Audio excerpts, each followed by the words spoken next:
야고보서 3장 13절에서 18절입니다. 너희 중에 지혜와 청명이 있는 자가 누구냐? 그는 선행으로 말미암아 지혜의 온유함으로 그 행함을 보일지니라.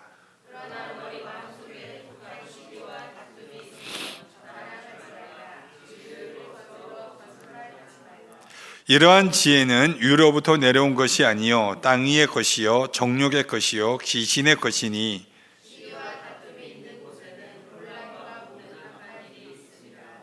오직 위로부터 난 지혜는 첫째 성결하고 다음에 화평하고 간용하고 양순하며 긍휼과 선한 열매가 가득하고 평경과 거짓이 없나니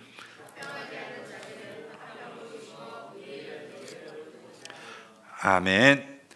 위로부터 난 지혜라는 제목으로 하나님 말씀 증거합니다.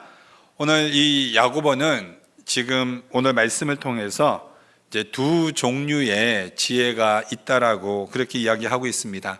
그러니까 하늘에 속한 지혜, 땅에 속한 지혜. 그러니까 지혜라는 것은 우리가 이제 보통 호크마라고 하죠. 헬라어로는 이렇게 소피아라고 하는데, 그러니까 이 지혜라는 것이 무엇인가 하면은 지혜는 사실 우리 안에서 오는 것이 아니라 위로부터 부어주는 것입니다. 그런데 지금 야고보는 그 땅에 속한 자도 지혜라는 표현을 지금 하고 있죠. 그러니까 보통은 이게 하늘로부터 내려오는 하나님의 지혜라고 하면은 땅에 속한 자는 이 지혜라는 말을 다르게 표현해야 되는데 지금 같이 이야기를 하고 있습니다. 그러니까 지금 야고보가 말하고자 하는 지금 의도가 무엇이냐 하면 지금 이 초대교회 예루살렘 교회 안에서 이제 어느 정도 시간이 지나가면서 예루살렘 교회 안에 함께 다니는 이 교회 공동체 안에서 교회를 어지럽히고 분열시키는 다툼이 일어나게 하는 그러한 자들이 있다라는 거죠. 그런데 그러한 자들을 통해서 사실은 그렇게 어지럽히고 다툼을 일으키고 혼란을 일으키는 그 자들 뒤에는 누가 있다라는 겁니까? 이제 마귀가 있다라는 겁니다. 그러니까 여기서는 이제 야고보는 귀신이라는 표현도 쓰는데 사실은 뭐 귀신, 악한 영 다 똑같은 말이고요. 또 마귀, 사탄 같은 동의어입니다. 그러니까 우두머리가 악한 자들의 우두머리가 존재하고 그 우두머리에 졸개들이 존재합니다. 그 악한 영 천사, 악한 영 또는 뭐 귀신이라고도 그렇게 합니다. 그러니까 그 자들이 속이는 게 있다라는 거예요. 그러니까는 다 같이 무엇으로 오냐면 지혜로 옵니다. 그러니까는 이 사단이 강명한 천사처럼 오기 때문에 그럼 우리가 어떻게 할 수 있느냐? 깨어서 분별하는 방법밖에는 없다라는 겁니다. 그러니까 우리가 생각하는 것처럼 마귀가 뭐 이렇게 뿔 달리고 검은 망토 입고 삼지창 들고 이렇게 오는 게 아니지 않습니까? 천사같이 옵니다. 그러니까 교회 안에서 천사 같은 모습으로 땅에 속한 지혜를 전파하는 자들이 있다라고 이야기합니다. 그렇기 때문에 분별함이 필요하고 깨어 있음이 필요합니다. 그럼 오늘 보면 누가 하늘에 속한 지혜로 사는 자이고 누가 땅에 속한 지혜로 사는 자인가? 그 차이는 결과를 보면 압니다. 그러니까 하늘 지혜를 가지고 살아가는 사람의 구체적 특징이 뭐냐? 이런 사람들은 하나됨을 이루는 특징이 있습니다. 그러니까 이런 사람들이 들어가면 분열될 것 같은 곳에 오히려 하나됨을 만들어냅니다. 그럼 반대로 땅의 지혜로 사는 자의 특징은 뭡니까? 그럼 분열이죠. 하나됨을 어떻게 하면 분열을 시킬까? 이제 그렇게 나아가죠. 그러니까 하늘 지혜는 성령께서 주시는 겁니다. 그러니까 우리가 성령을 통하여서 지혜를 항상 우리가 구해야 되는데 에베소서 4장 13절 말씀에 이렇게 기록되어 있습니다. 우리가 다 하나님의 아들을 믿는 것과 아는 일에 하나가 되어 온전한 사람을 이루어 그리스도의 장성한 분량이 충만한 데까지 이르리니. 자, 여기에서 우리가 다 하나님의 아들을 믿는 것, 그러니까 하나님을 믿습니다. 그리고 하나님을 아는 것, 그러니까 예수 그리스도를 하나님의 아들이니까 예수 그리스도를 아는 것. 여기에서 안다라는 헬라어는 이제 기노스코라는 헬라어 단어를 쓰는데 이 안다라는 거 지식적 알미 아니라 체험적 알미입니다. 그러니까 인격적 만남의 알미죠. 그러니까 우리가 예수님을 믿을 때 그러니까 지적인 믿음이 아니라 지식적 믿음이 아니라 나와 주님과의 인격적 만남의 알미입니다. 그러니까 여기서 주님을 아는 일에 온전한 사람을 이루라. 그러니까 온전하다라는 건 항상 말씀을 드립니다. 결과를 향하여서 포기하지 않고 목표를 향하여 달려가는 사람. 근데 어디까지? 그리스도의 장성한 분량이 충만한 데까지.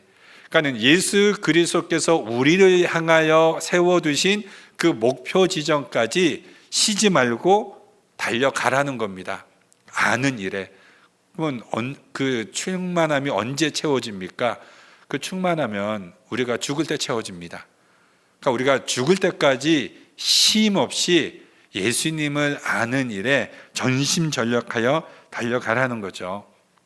그러면 여러분이 첫사랑을 한번 만났을 때 기억을 한번 해보시기 바랍니다. 예수님을, 그러니까 우리가 구원이라는 부분은 내가 예수님을 인식했을 때 구원이 이루어진 것이 아니라 이미 하나님께서 창세전에 우리를 택하시고 하나님의 자녀 삼아 우리를 부르셨습니다. 그러니까 내가 주님을 찾아간 것이 아니라 주님이 우리를 먼저 찾아오셨죠. 그거부터가 벌써 구원이 이루어진 겁니다. 그러나 이제 주님이 우리에게 찾아오시게 되면 우리 안에 무슨 마음이 생기게 되냐면 주님을 더 알고 싶은 갈망함이 생깁니다. 그러니까 하나님의 말씀을 더 알고 싶고 배우고 싶고 막 기도하고 싶고 그 다음에 주님의 뜻에 막 순종하고 싶은 갈망함이 내 안에 생기게 되죠. 그리고 작은 일이라 할지라도 그 순종함에 내가 순종함으로 나아갔을 때 내 안에 기쁨이 넘치게 됩니다. 그래서 그 은혜가 넘치게 되죠. 그렇게 해서 주님을 닮아가고 싶은 그 마음이 내 안에 뜨거워지는 그 마음이 우리 안에 생기게 됩니다. 그런데 예수를 만나면 반드시 이러한 변화가 있습니다. 예수를 만나면 생각의 변화, 가치관의 변화, 삶의 구체적인 행동의 변화, 이런 변화들이 다 생기게 되죠.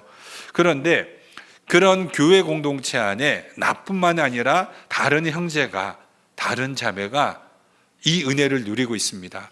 주님을 더 알고 싶은 마음이 생기고 믿음의 열정과 믿음의 충만한 은혜가 있습니다. 그러면 그것이 보이죠. 그게 알게 되죠. 그러면은 그런 사람과 어떻게 하고 싶습니까? 교제하고 싶습니다. 만나고 싶습니다.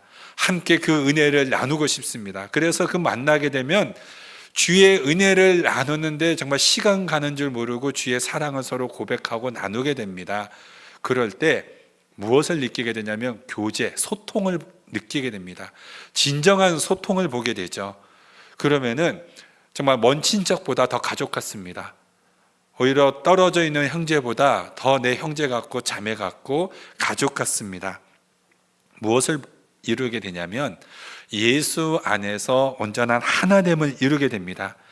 그래서 교회는 여러분 통일성이 있습니다. 예수 안에서 모든 성도들은 하나됨을 이루게 되어 있습니다. 그러니까 이것이 성령께서 지혜를 통해서 하시는 일입니다. 우리가 예수님을 알고 하나가 되는 일에 전심전력하여 하나님 말씀 배우고 기도하고 은혜를 나눌 때 교회는 하나가 되죠. 충만함으로 하나가 됩니다. 그러면 사단이 그 모습을 보고 어떻게 되겠습니까? 그러니까 벨이 꿀리겠죠. 막 사단이 난리가 납니다. 그때부터 사단은 이제 미치는 거예요. 어떻게 하면 저 교회를 분열시킬까? 어떻게 하면 저 교회를 깨뜨릴까? 이제 사단은 이제 사단의 일을 하게 되죠. 그래서 야고보는 그런 자들에 대해서 세상의 지혜라고 정의를 내립니다. 그러니까 사단은 하나님도 하늘에 속한 지혜에 있는 사람을 통해서 하나님의 일을 하시고 사단도 그 마음의 생각에 약점을 있는 자들의 생각을 알고 사단도 그 생각을 사로잡아서 사단도 부하 내동시켜서 일을 시킵니다. 그러니까 야고보를 통해서 우리가 몇 번의 말씀을 드리지만 항상 사단은 생각을 넣어주죠. 생각을 넣어주면 이 생각을 넣어주고 마귀는 도망갑니다. 떠나갑니다. 그럼 나중에 이 생각에 사로잡혀서 악한 일을 하게 되고 결국 멸망을 초래하게 되죠. 가룟 유다가 그러한 자였죠. 사단이 가룟 유다에게 생각을 넣어줍니다. 그런데 가룟 유다의 약점이 뭐였습니까? 돈이었습니다. 그러니까 사단은 알아요. 그 사람의 약점을. 그 약점을 알기 때문에 약점에 생각을 넣어주는 겁니다. 그러면 거기에 사로잡히게 되는 거죠.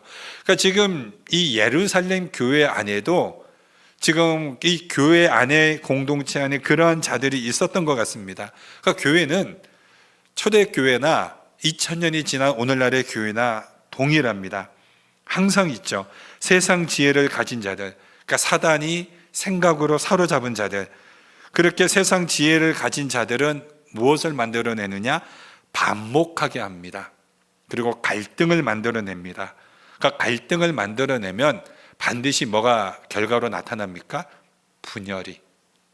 갈등이 있으면 반드시 분열을 나타나게 되죠. 그러니까 교회 안에서 정말 이 유치한 자들이 있습니다. 그러니까 교회 안에는 절대 무엇을 만들면 안 되냐? 교회 안에는 자기 사람 만들면 안 돼요. 그러니까 목사도 마찬가지입니다. 목사도 자기 사람 만들면 안 돼요. 모든 성도가 다 하나님의 그 양이고 하나님의 성도죠. 그렇기 때문에 하나님의 백성, 하나님의 성도들로 온전히 하나님의 사람을 만드는데 이 목사의 부르심이 있습니다. 그리고 직분자들도 마찬가지입니다. 우리가 직분을 하게 될 때, 어떤 일들을 이끌게 될 때 아무래도 직분을 받으면 리더십을 가지게 됩니다. 그러면은 따라서 붙는 사람들이 있어요. 그 붙어서 함께 일을 하게 됩니다. 그러다 보면은 어느 정도 이제 사람들이 모이게 되다 보면은 거기 안에서 나도 의도치 않는 알력이 생기게 됩니다. 그러다 보면은 이렇게 사람들이 파당이 만들어지게 돼요. 그러면은 나랑 친한 사람, 나랑 친하지 않은 사람, 꼭 무슨 주일학교 아이들 같은 이 유치한 현상이 만들어지는데, 지난번 말씀드렸죠. 교회도 그렇고 우리도 그렇고 우리는 큰 산에 걸려 넘어지지 않습니다. 그 산에 있는 작은 돌뿌리에 넘어지듯이 정말 별거 아닌 작은 일에 서운함을 느끼게 되고 그 서운함이 올무가 되어서 넘어지게 됩니다. 그리고 꼭 이렇게 교회 안에서 이렇게 만드는 사람들이 있죠.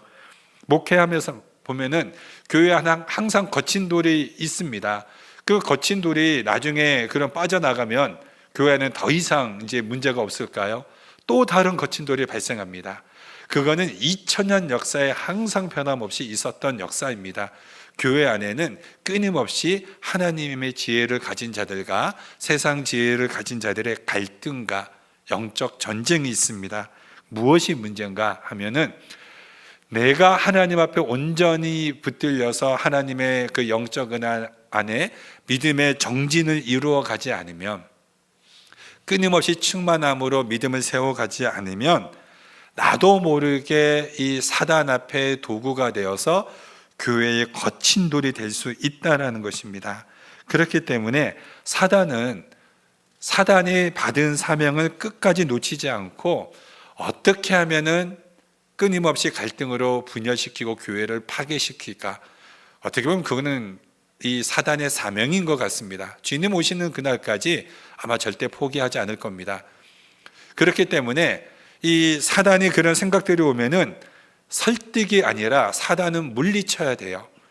우리 안에 그런 생각이 들어오면은 그 생각을 예수의 이름으로 물리쳐야 됩니다. 단호하게 흔들리면은 사단은 어떻게 합니까? 넘어질 때까지, 쓰러질 때까지 흔들어 버립니다. 그러니까 단호하게 서 있고 아주 냉철하게 사단을 물리치면 더 이상 사단도 포기하고 이제 또 다른 자를 흔들러 가겠죠. 그러니까 우리가 굳건하게 서 있는 이것이 중요합니다. 그럼 어떻게 굳건하게 서 있느냐? 하나됨을 이루는 거예요. 교회가 나 하나보다 이 기도도 삼겹줄의 기도는 끊어지지 않는다라고 하였습니다. 혼자 기도하는 것보다 둘이 같이 기도하는 게 좋고, 둘이 같이 기도하는 것보다 여럿이 같이 해서 다 같이 손을 붙잡고 한 목소리로 통성하면서 기도하는 그 기도가 파워가 있듯이, 신앙도 나 혼자 하는 이 신앙이 아니라 이 공동체의 신앙이 왜 중요한가 하면 나도 모르게 흔들릴 수 있습니다. 나도 모르게 넘어질 수 있습니다. 그때 붙잡아 줄 수 있는 게 공동체입니다. 같이 붙잡아서 함께 가는 거죠. 그래서 이 성령이 함께하는 이 하늘의 지혜는 온전한 하나님을 이루어가고 이 분열의 요소를 제거하는 데 힘쓰게 됩니다. 그렇다면 우리는 이렇게 생각하면 됩니다. 어떻게 성령께서 일하심을 우리가 알아가는가? 아까 말씀드렸듯이 성령께서 함께 하시는 사람이면 하나됨을 이루어가고, 그 반대라면은 분열을 이루어가는 사람이 있다. 그래서 중심에 굳게 있어서 흔들리지 않아야 된다라는 거죠. 그래야 이 맡겨진 책임과 사명을 온전히 감당합니다. 그래서 교회 안에서 보면은 참 믿음의 중심에 딱 서 있는 사람들을 언제 보게 되냐면, 교회가 어려움이 닥쳤을 때, 그때 이제 믿음을 보게 됩니다. 이때 정말 혜성같이 등장하여서, 믿음의 용사가 딱 등장하여서 사람들을 이 중심을 잡아주는 사람, 그래서 맡겨진 책임과 사명을 온전히 감당할 수 있도록 함께 격려하고 손을 붙잡고 나아가는 사람, 이 교회의 유익을 취하고 공동체의 필요가 무엇인지 먼저 살피는 이런 사람들을 보게 되죠.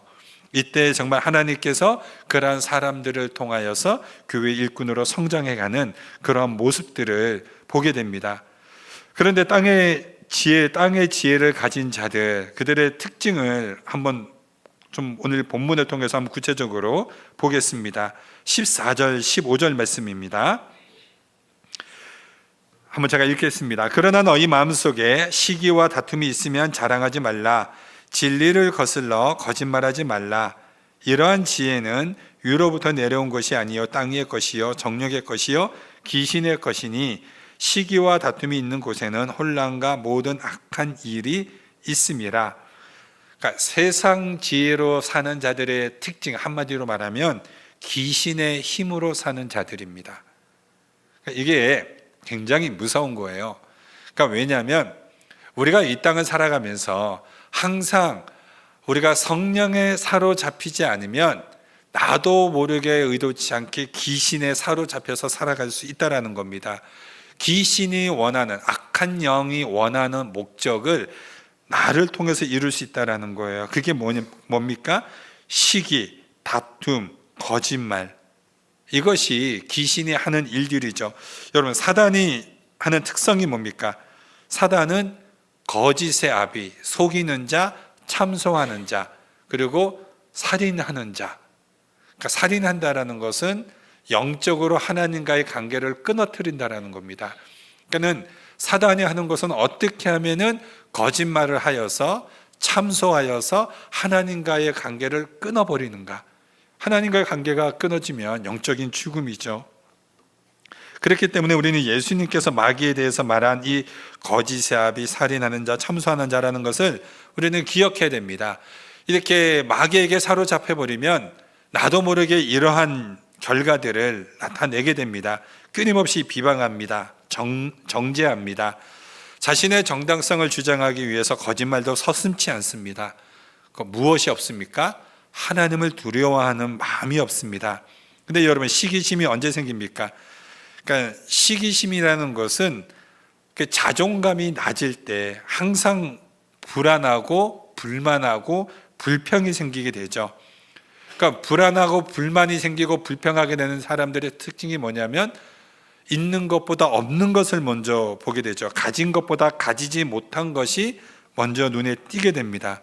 그러면 그 입술에 가장 먼저 사라지는 게 감사가 없습니다. 감사가 없을 때 시기심이 생기죠. 시기심이 이제 뭐냐면 상대방이 보이는 겁니다. 사람이 보이는 거죠.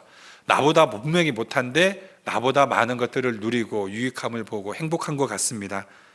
그러면은 그 사람에 대한 시기심이 생기죠. 근데 여러분, 시기심은 어떤 결과를 초래하는가? 잠언 14장 30절에 평온한 마음은 육신의 생명이나 시기는 뼈를 썩게 하느니라.